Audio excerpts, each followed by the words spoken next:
Virus mutate होता रहता है, तो ऐसा इसका म्यूटेंट निकल आ सकता है जो कि बहुत तेज़ी से फैल रहा हो, तो फिर ये उसी तरीके के वबा की शक्ल इख्तियार कर जाएगी जिस तरीके से हमने रिसेंटली देखा था ये कोविड-19 की। इस वक्त तक अनफॉर्चुनेटली वैक्सीन इसका अवेलेबल नहीं है। जिनकी इम्यूनिटी सिस्टम कमज़ोर होते हैं, ख़ासकर जो बूढ़े लोग हैं, एज के लोग होते हैं, या जिनको कोई और बीमारी है, तो उनके लिए बहुत ही ख़तरनाक बीमारी है। इसके एहतियात के लिए भी ये ज़रूरी है कि आप आइसोलेशन में रहे या जो है साफ़ सुथरा माहौल रखें।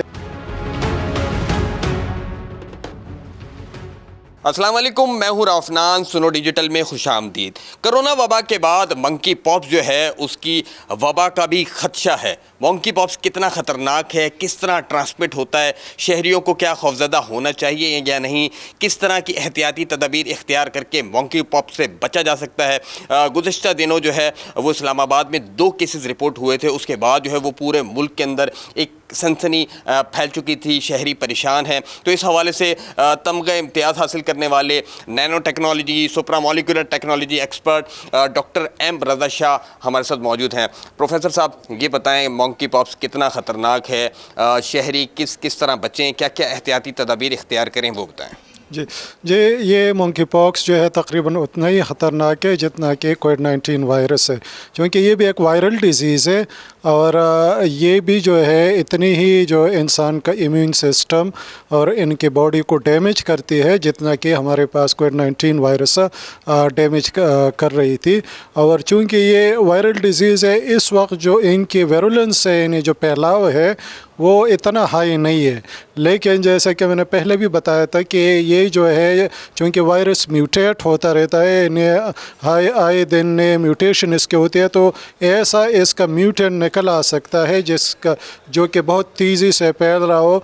तो एक दफ़ा वो म्यूटेंट अगर निकल आया तो फिर ये उसी तरीके के वबा की शक्ल इख्तियार कर जाएगी जिस तरीके से हमने रिसेंटली देखा था ये कोविड-19 के लिए। जहाँ तक इसके फैलने का ताल्लुक़ है, तो ये जो है टच से ज़्यादा फैलता है कि भाई आप किसी ऐसे सरफेस को टच कर ले जिस पे ये इस वायरस के जरासीम मौजूद है, और वो और मुंह के ज़रिए और आँख और नाक के ज़रिए जो है ये बॉडी में एंटर हो सकती है। तो इसमें इसके एहतियात के लिए भी ये ज़रूरी है कि आप आइसोलेशन में रहे या जो है साफ़ सुथरा माहौल रखे, सफाई का ख़ास ख्याल रखे, बाहर निकले तो मास्क पहने। एहतियात बहुत ज़रूरी है।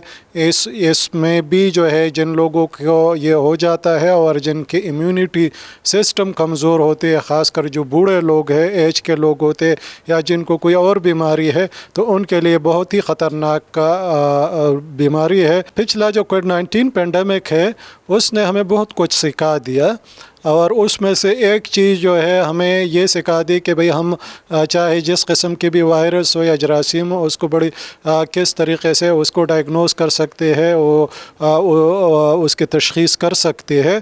तो ये भी जो है जो वायरल डिज़ीज़ है, ये भी आराम से RT-PCR से जो है डिटेक्ट हो सकती है।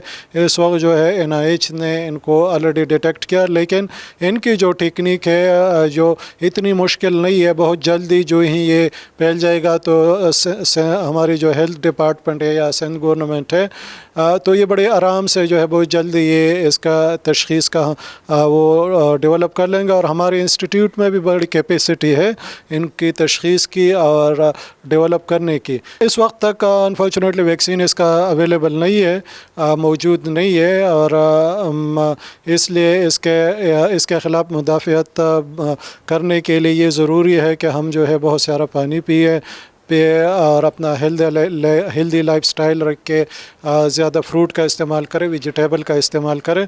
तो ये जो है इन्हें ये है।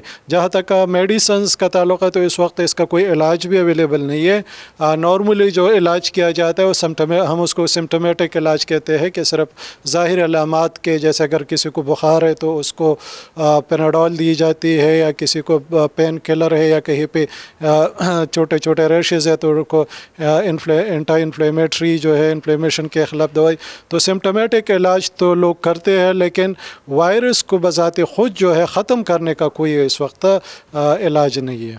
بہت بہت شکریہ. آپ نے دیکھا کہ ڈاکٹر ایم رضا شاہ بتا رہے تھے کہ مونکی پاپس سے صرف احتیاط کے ذریعے ہی بچا جا سکتا ہے. اس کی ویکسین یا اس کا علاج جو ہے وہ تاحال ممکن نہیں ہے. تو سنو ڈیجیٹل سے مجھے اجازت دیجیے. اپنا خیال رکھیے گا. اللہ حافظ.